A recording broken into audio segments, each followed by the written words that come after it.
Sai Nathaya Namaha. Chapter 2. This chapter constitutes of object of writing the work, incapacity and boldness in the undertaking, hot discussion, conferring significant and prophetic title of Himat Panth, necessity of a Guru. In the last chapter, the author mentioned in the original Marathi book that he would state the reason that led him to undertake the work and about the persons qualified to read the same. And such other points now and in this chapter he narrates the same. The object of writing this work. In the first chapter, I described Sai Baba's miracle of checking and destroying the cholera epidemic by grinding wheat and throwing the flour on the outskirts of the village. I heard other miracles of Sai Baba to my great delight, and this delight burst forth into this poetic work. I also thought that the description of these miracles of Sai Baba would be interesting and instructive to his devotees, and would remove their sins, and so I began to write the sacred life and teachings of Sai Baba. The life of the saint is neither logical nor dialectical. It shows us the true and great path, incapacity and boldness in undertaking the work. Himat Panth thought that he was not a fit person to undertake the work. He said, I do not know the life of my intimate friend, nor do I know my own mind. Then how can I write the life of a saint or describe the nature of incarnations, which even the Vedas were unable to do? One must be a saint himself before he could know other saints. Otherwise, how can I describe their glory? To write the life of a saint is most difficult. One may as well be able to measure the depth of the seven seas or enclose the sky with cloth trappings. I knew this was the most venturous undertaking which might expose me to ridicule. I therefore invoked Sai Baba's grace. The premier poet, saint of Maharashtra Shri Dhyaneshwar Maharaj, has stated that the Lord loves those who write the lives of saints. And the saints also have their own peculiar method of assigning the service which the devotees long for. The saint inspires the work, the devotees becomes only an indirect cause or an instrument in achieving the end. For instance, in 1700 Shaka year, the poet Mahipati aspired to write the lives of saints. Saints inspired him and got the work done, so also in 1800 Shaka year. Dasganu's service was accepted. The former wrote 4 works, Bhakt Vijay, Sant Vijay, Bhakt Lilamrit and Sant Lilamrit, while the later wrote 2, Bhakt Lilamrit and Sant Kathamrit, in which the lives of modern saints were described. In chapters 31, 32, 33 of Bhakt Lilamrit and in chapter 57 of Sant Kathamrit, the life and teachings of Sai Baba are very well depicted. These have been separately published in Sai Leela magazine, number 11 and 12, volume 17. The readers are advised to read these chapters. So also, Sai Baba's wonderful Leelas are described by Mrs. Savitribai Raghunath Tendulkar of Bandra in a small book named Shri Sainath Bhajan Mala. Dasganu Maharaj also has composed various sweet poems on Sai Baba. A devotee named Amidas Bhavani Mehta has also published some stories of Sai Baba in Gujarati. Some numbers of Sainath Prabha, a magazine published by Dakshina Bhiksha Sanstha of Shirdi, are also published. Then the question of objection comes in that while so many works regarding Sai Baba are extant, why should this Satcharitra be written and where is its necessity? The answer is plain and simple. The life of Sai Baba is as wide and deep as the infinite ocean, and all can dive deep into the same and take out precious gems of knowledge and bhakti and distribute them among the aspiring people. The stories, parables and teachings of Sai Baba are very wonderful. They will give peace and happiness to the people who are afflicted with sorrows and heavily loaded with miseries of this worldly existence, and also bestow knowledge and wisdom both in worldly and in spiritual domains. If these teachings of Sai Baba, which are as interesting and instructive as the Vedic lore, are listened to and meditated upon, the devotees will get what they long for, that is union with Brahma. Mastery in Eightfold Yoga, bliss of meditation, etc. So I thought that I should call these stories together. That would be my best upasana. This collection would be most delightful to those simple souls whose eyes were not blessed with Sai Baba's darshan. So I set about collecting Sai Baba's teachings and expressions, the outcome of his boundless self-realization. It was Sai Baba who inspired me in this matter. In fact, I surrendered my ego at his feet and thought that my path was clear and that he would make me quite happy here and in the next world. I could not myself ask Sai Baba to give me permission for this work, so I requested Mr. Madhavrao Deshpande, alias Shama, Baba's most intimate devotee, to speak to him for me. He pleaded my cause and said to Baba, "This Anna Sahib wishes to write your biography. Don't say that you are a poor fakir and there is no necessity to write it. But if you agree and help him, he will write, or rather, your grace will accomplish the work. Without your consent and blessing, nothing can be done successfully." When Sai Baba heard this request, he was moved and blessed me by giving me his udi, sakradash, and placing his boon-bestowing hand on my head and said, "Let him make a collection of stories and experiences. Keep notes and memos. I'll help him. He is only an outward instrument. I should write my autobiography myself and satisfy the wishes of my devotees. He should get rid of his ego, surrender it at my feet. He who acts like this in life, him I help the most. What of my life stories? I serve him in his house in all possible ways. When his ego is completely annihilated and there is no trace of it, I myself shall enter into him and shall myself write my own life. Hearing my stories and teachings will create faith in devotees' hearts, and they will easily get self-realization and bliss.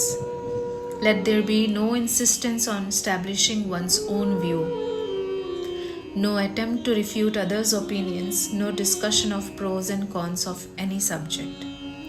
Significant and prophetic title. The word discussion put me in mind of my promise to explain the story of my getting the title of Himat Pant, and now I begin to relate the same. I was on close friendly terms with Kaka Sahib Dikshit and Nana Sahib Chandorkar. They pressed me to go to Shirdi and have Baba's darshan, and I promised them to do so. But something in the meanwhile turned up which prevented me from going to Shirdi. The son of a friend of mine at Lonavala fell ill. My friend tried all possible means, physical and spiritual, but the fever would not abate. At length, he got his guru to sit by the bedside of his son, but this too was of no avail. Hearing this, I thought, what was the utility of the guru if he could not save my friend's son? If the guru cannot do anything for us, why should I go to Shirdi at all? Thinking this way, I postponed my Shirdi trip. But the inevitable must happen, and it happened in my case as follows. Mr. Nana Sahib Chandorkar, who was a divisional officer, was going on tour to Bassein. From Thana, he came to Dadar and was waiting for a train bound for Bassein. Meanwhile, a Bandra local turned up. He sat in it and came to Bandra and sent for me and took me to task for putting off my Shirdi trip. Nana's argument for my Shirdi trip was convincing and delightful, and I so decided to start for Shirdi the same night. I packed up my luggage and started for Shirdi. I planned to go to Dadar and from there to catch the train for Manmad, and so I booked myself for Dadar and sat in the train. While the train was to start, a Muhammadin came hastily to my compartment and seeing all my paraphernalia, asked me where I was bound to. I told him about my plan. He then suggested that I should go straight to Bori Bandar and not to wait at Dadar, as the Manmad mail did not stop at Dadar. If this little miracle or Leela had not happened, I would not have reached Shirdi next day as settled, and many doubts would have assailed me. But that was not to be. As fortune favored me, I reached Shirdi the next day before 9 or 10 a.m. Bhau Sahib, Kaka Dikshit, was waiting for me there. This was in 1910, when there was only one place, that is Satheswara, for lodging pilgrim devotees. After alighting from the Tonga, I was anxious to have darshan when the great devotee Tatya Sahib Nulkar returned from the masjid and said that Sai Baba was at the corner of the Vada and that I should first get the preliminary darshan and then after bath see him at leisure. Hearing this, I ran and prostrated before Baba and my joy knew no bounds. I found more than what Nana Chandorkar had told me. All the senses were satisfied and I forgot my thirst and hunger. The moment I touched Sai Baba's feet, I began a new lease of life. I felt myself much obliged to those who spurred and helped me to get the darshan, and I considered them as my real relatives, and I cannot repay their debt. I only remember them and prostrate mentally before them. The peculiarity of Sai Baba's darshan as I found it is that by his darshan our thoughts are changed, the force of previous actions is abated, and gradually non-attachment or dispassion towards worldly objects grows up. It is by the merit of actions in many past births that such darshan is got. And if only you see Sai Baba, all the world assumes the form of Sai Baba. Hot discussion. On the first day of my arrival in Shirdi, there was a discussion between me and Bala Sahib Bhate regarding the necessity of a guru. I contended, what should we lose our freedom and submit to others? When we have to do our duty, why a guru is necessary? One must try his best and save himself. What can the guru do to a man who does nothing but sleeps indolently? Thus I pleaded free will, while Mr. Bhate took up the other side, that is destiny, and said, whatever is bound to happen must happen. Even great men have failed. Man purposes one way, but God disposes the other way.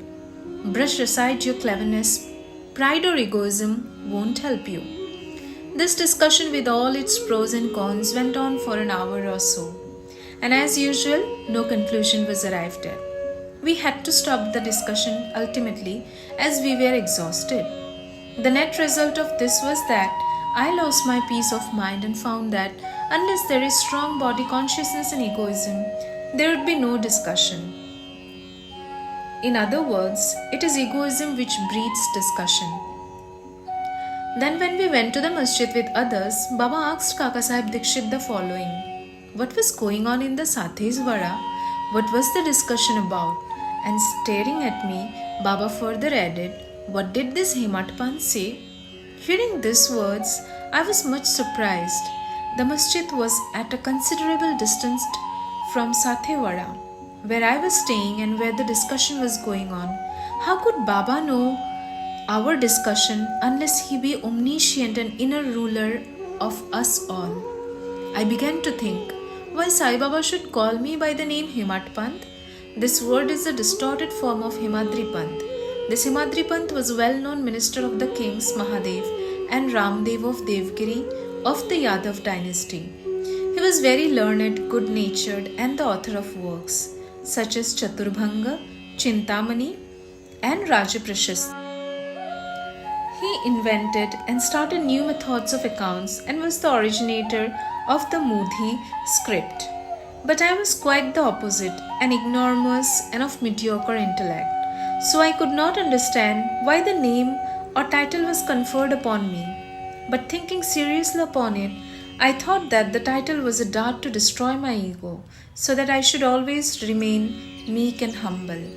I was also a compliment paid to me for the cleverness in the discussion.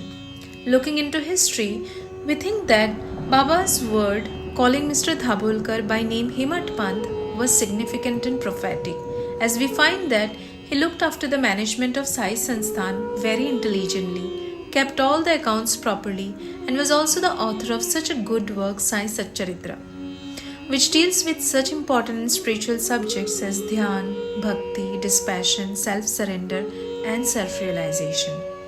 About the necessity of a guru, Himat Pant has left no note, no memo about what Baba said regarding this subject, but Kaka Sahib Dikshit has published his notes regarding this matter.